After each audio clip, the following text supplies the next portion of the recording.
Alors, bonsoir. Normalement, nous sommes en direct, si tout va bien, à partir de la page du festival et bientôt sur d'autres pages. Alors, ce soir est un peu particulier parce que nous tentons ce qu'il faut bien appeler une expérience avec cinq autres collègues qui nous ont rejoints. D'autres collègues avaient quelques petits soucis de connexion, mais ce sont des choses que nous allons corriger. Mais voilà. Donc, je vous présente, voilà, on peut dire bonsoir à tout le monde. Bonsoir. Bonsoir. Bonsoir. Ciao. Fonctionne apparemment. Voilà, on est en live sur Facebook. Alors, vous voyez que les personnes viennent un peu de partout, de Marseille, de Bruxelles, de Liège, de Bruxelles, de Foggia. Donc, trois Bruxelles, mais trois Bruxelles, vous savez, le confinement vise dans la même ville, ça ne veut plus dire grand-chose. Parce qu'on a Tom Nice qui est à Ixelles, Gauthier Caillard qui est à Jette, et nous-mêmes, Nadia et moi-même, qui sommes à Woluwe-Saint-Lambert. Alors, je vais proposer maintenant à Tom Nice de nous faire découvrir un texte, d'expliquer de quel texte il s'agit et de nous le lire. Bien, c'est un texte que j'ai écrit avant le confinement. Donc un texte que j'ai écrit avant le confinement, mais voilà, je pense que le titre est assez parlant.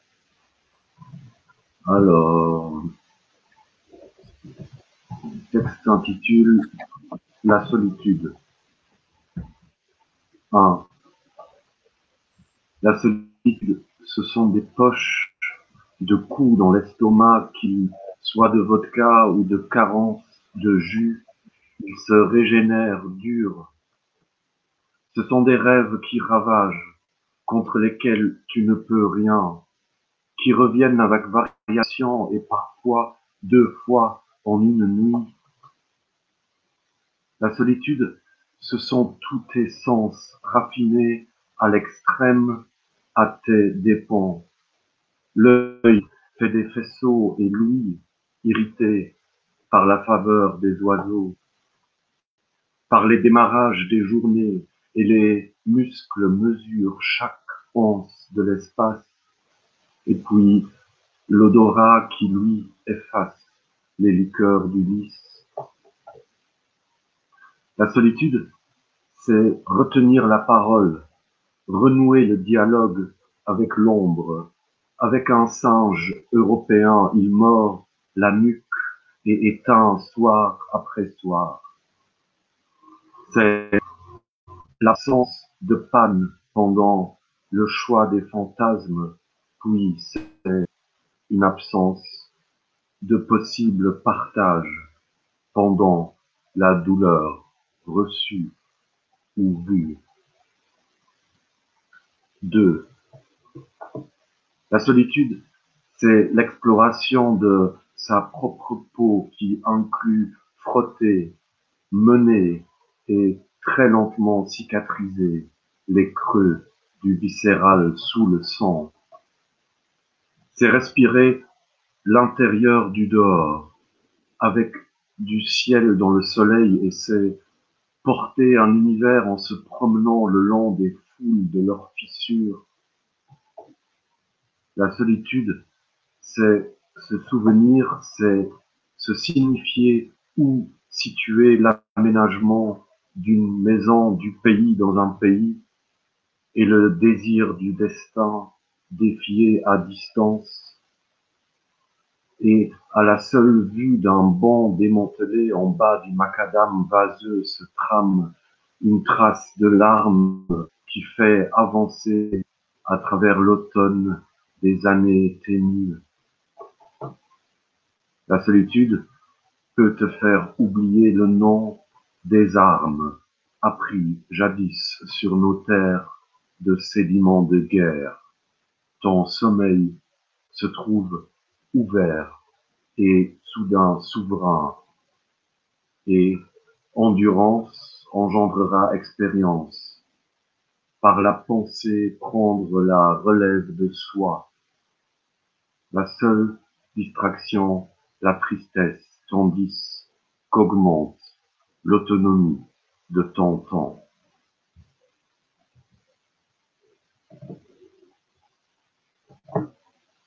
Voilà. Merci Tom. Merci pour l'écoute. Voilà. Donc pendant qu'un poète parle, nous mettons nos micros off. On peut faire comme ils font dans les classes, hein, dans les classes virtuelles maintenant à l'école. On en remet le son à la fin, on peut applaudir. Ouais, ils font ça dans les classes. Allez. Alors je propose à Davide Colasanti, depuis Foggia, de nous lire le texte qu'il a prévu de nous lire ce soir. Il est avec son portable. Ouais. Alors, ma maman, elle est derrière moi. Le texte s'appelle Essere, être. Et Nadejda, Nadia, on va lire après moi en français et je vais lire en italien. C'est un texte écrit cet hiver et c'était une occasion de découvrir l'autre à l'extérieur de moi, à l'intérieur de moi. C'est ici que les liens se deviennent réels, et l'autre, ça devient une chose très importante. Alors, essere. È singolare il cielo, ogni giorno nuovo sopra la mia testa. Così sei unica tu, ogni giorno in piedi, davanti la mia porta. Riempi il vuoto, rimanendo fuori. Riempi la stanza, presentandoti quando non ci sei. E arrivi quando non te lo chiedo. Non so dove eravamo, ma da un po' siamo l'uno di fronte all'altro. Benvenuta, creatura. C'est ça. Nadia, se tu vuoi lire en français. Donc Nadia va lire en Merci à français. voi. Être. Qu'il est singulier le ciel. Chaque nouveau jour au-dessus de ma tête. C'est comme cela que tu es unique.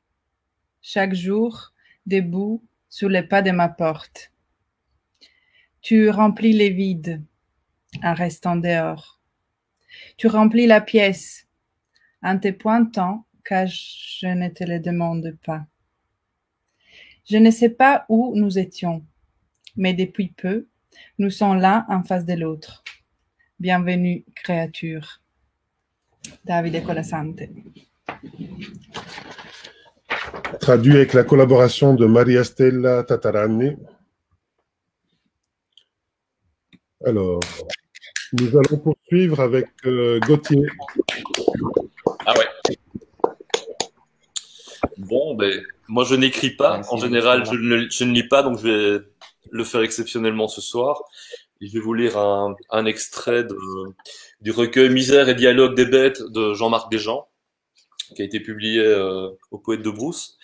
Et en fait, son texte est constitué de poèmes et il y a des intertextes en fait. Il n'y a pas de numéro ou quoi que ce soit, mais bon voilà, je vais vous lire l'introduction et un autre intertexte en fait. Voilà. J'ai vécu sans penser, chat, chien, chevaux, moutons, loups, lynx, coyotes, rats, cerfs, orignaux, oiseaux, cadavres tout autour. J'ai vécu apeuré et extasié. Ça ne s'oublie pas les langues. Langue du visible où astres secoussent, les mouvements du monde. Les images qui tonnent, c'est ce qui reste. Et voilà le second texte. J'avalerai un peu d'eau, j'avalerai ce qui flotte dans l'air, autant le parfum que l'humidité. Ou bien, comme dans le vieux conte, je m'emplirai le ventre de pierre et me transformerai en colline, en sentinelle, en un point de culte. Je pourrais même être un seuil de roche pour entrer ailleurs, pour parvenir à l'imprévu. Voilà, c'est une première, et je peux vous dire que pour moi, c'est autre chose que de tenir ma basse. Voilà. Merci Gauthier.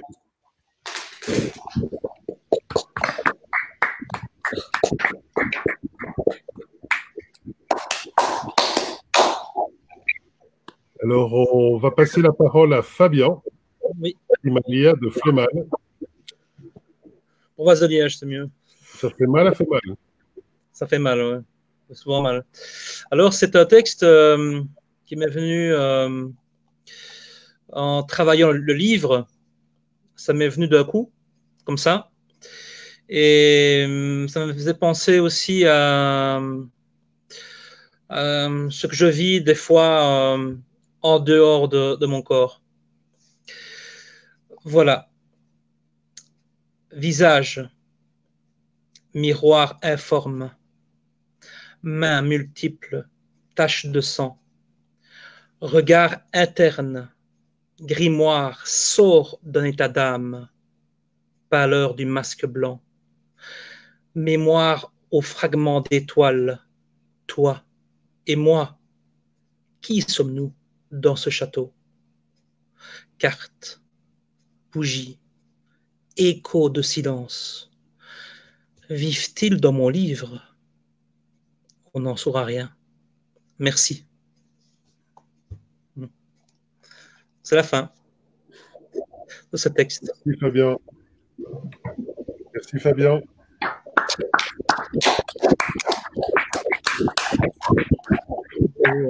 Alors avant de passer la parole à Pierre de Marseille, je vais...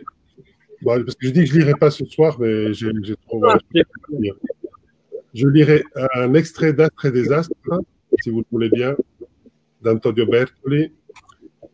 Aussi parce que le titre Chant de la transition, au final, nous est venu par le sous-titre de ce livre.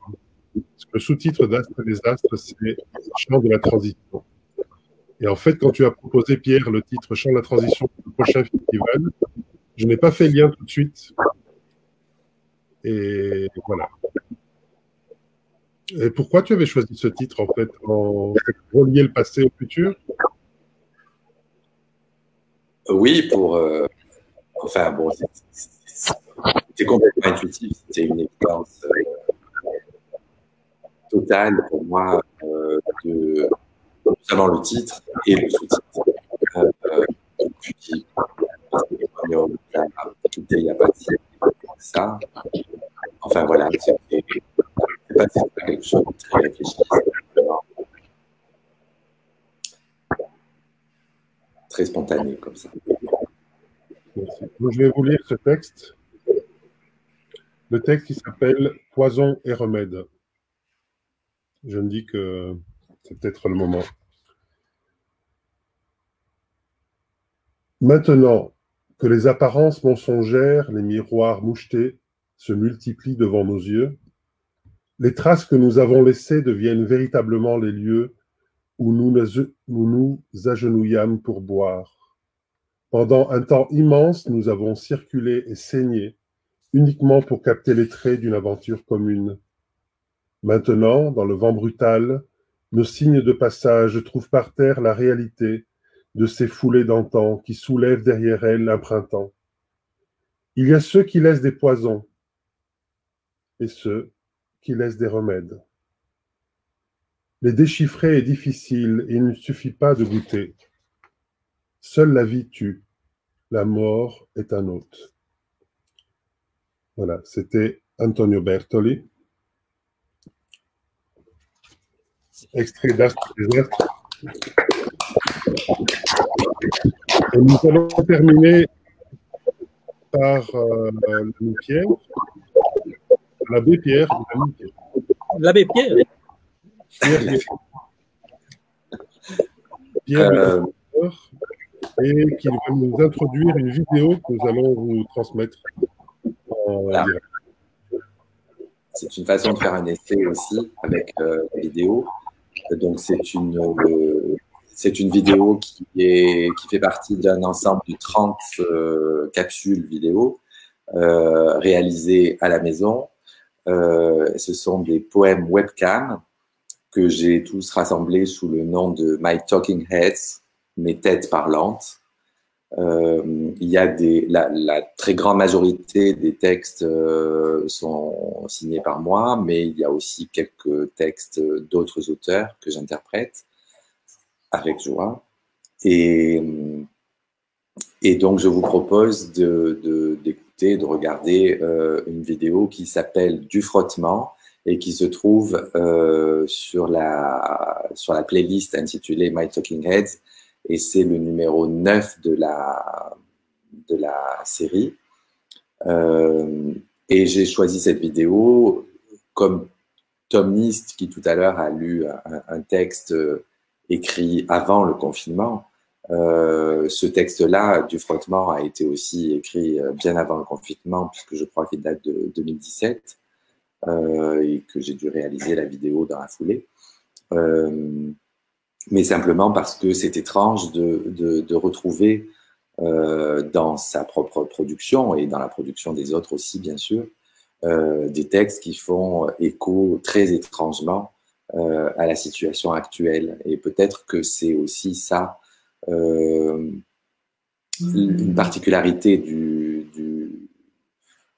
travail poétique que de proposer des textes qui peuvent avoir de très multiples résonances en fonction des contextes, des moments de la vie où on les lit, où on les entend. Et donc, quand j'ai un peu resurvolé cette série de vidéos, j'ai trouvé plusieurs textes, dont celui-là surtout, qui a fait grandement écho à la situation présente, et plus précisément sur la question de la distanciation dite sociale, qui est une expression d'ailleurs que je récuse absolument. Ce n'est pas une distanciation sociale, c'est une distanciation sanitaire. Je crois que c'est important de faire la différence. Et donc, voilà, c'est parce que c'est un texte qui parle de frottement entre des particules particulières, le frottement des particules. Voilà. Les individus qui ne peuvent plus se toucher aujourd'hui. Voilà pourquoi j'ai choisi ce texte et cette vidéo que je vous propose maintenant. Merci.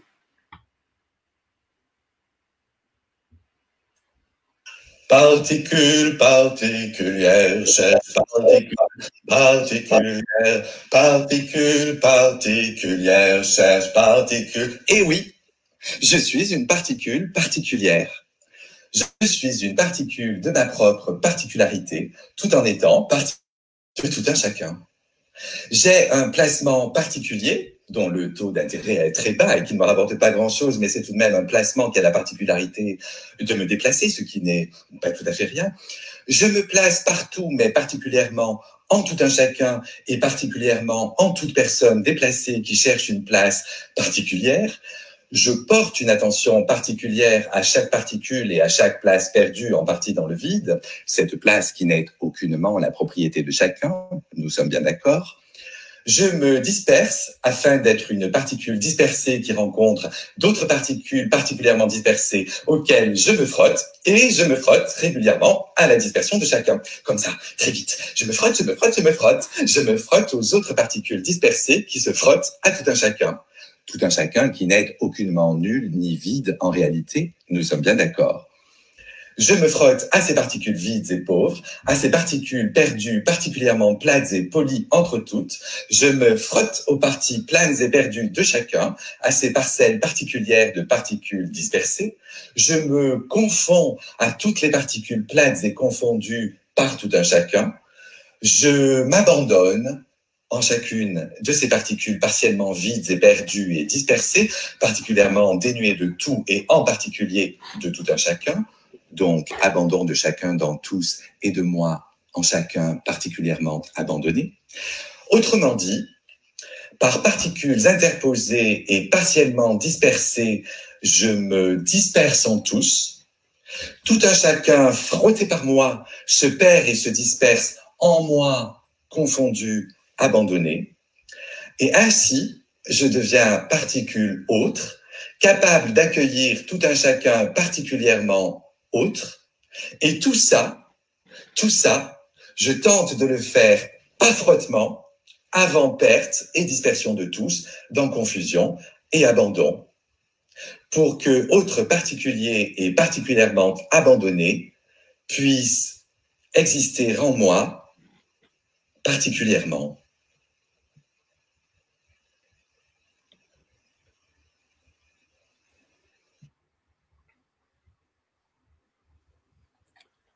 Voilà, c'était Pierre Guéry.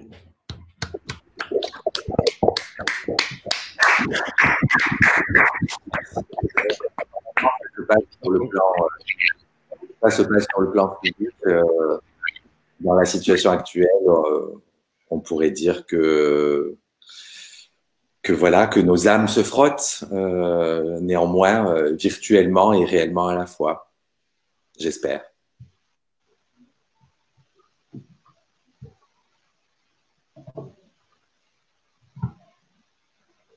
Oui, je vous invite à ce que j'avais mis mon micro en mute. Donc, je vous invite à ce qu'on puisse continuer nos frottements dans les prochains jours avec d'autres poétesses et poètes. Voilà, ce sont des premiers essais pour nous avec ces programmes.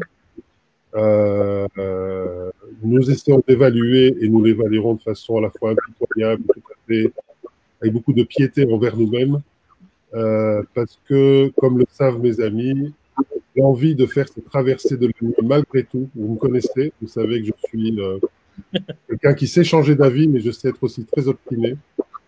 Et je me dis que, voilà, s'inventer quand même une traversée de la nuit en poème, le 9 mai, celle qu'on avait prévue lors du festival, qui est reportée, si la vie le veut, du 8 au 11 octobre. Nous ne nous cachons pas que nous n'avons pas vraiment de doute, que rien n'est certain. Il est certain que personne aujourd'hui, malheureusement, dans les arts de la scène, personne ne peut imaginer si oui ou non il pourra de nouveau produire du spectacle d'ici la fin de l'année ou d'ici le printemps prochain. Il y a des voix qui disent vous savez, des articles qui disent qu'en Allemagne, les salles de spectacle ne rouvriraient pas avant le printemps prochain, voire plus loin. Idem, les mêmes rumeurs courent en Italie. Donc voilà. Donc est-ce qu'on va continuer à ne rien faire entre-temps? Non. Est-ce qu'on va devoir se réinventer? Ça, c'est sûr, sinon on crève. Est-ce qu'on va crever? Ça, c'est certain. Tôt ou tard. Mais de quoi? Ça, on ne veut pas vous le dire. Ce qui est sûr, c'est que dans nos derniers mots, il y aura nos derniers mots. Ah, on voit un petit chat. Un petit chat qui vient de sauter. Ah, c'est très bien, c'est un bon signe. Alors, je propose à Pierre et Gauthier de remettre leur micro et de pouvoir dire au revoir à tout le monde. Merci à tous. À bientôt. Mais faites-nous vos remarques sur la qualité sonore, vidéo, parce que c'est même en privé, hein. Pas obligé que ce soit toujours en public, parce que cela nous intéresse. Voilà, je vois ici les commentaires, parce qu'on peut montrer les commentaires, vous voyez. Ah oui. Ici aussi on applaudit, mais ça ne s'entend pas. Et Jérémy te met, c'était vachement audible. Ah, voilà, c'est bien. Merci Jérémy. Merci Jérémy. Fidèle spectateur aussi de ces lectures. Ah, Karel Logiste. Bravo. Bravo à toi, Karel. Tu sais, si tu as envie de lire avec nous, ben, je t'invite à ce soir, si ça te dit. Si tu as une bonne webcam et une bonne connexion. Parce que j'aime beaucoup, beaucoup, beaucoup la poésie de Karel Logiste. Elle est belle. Ben, je vous embrasse tous. T'embrasse, David. Allez, Ciao. merci beaucoup. Ciao. Ciao, ciao. Ciao.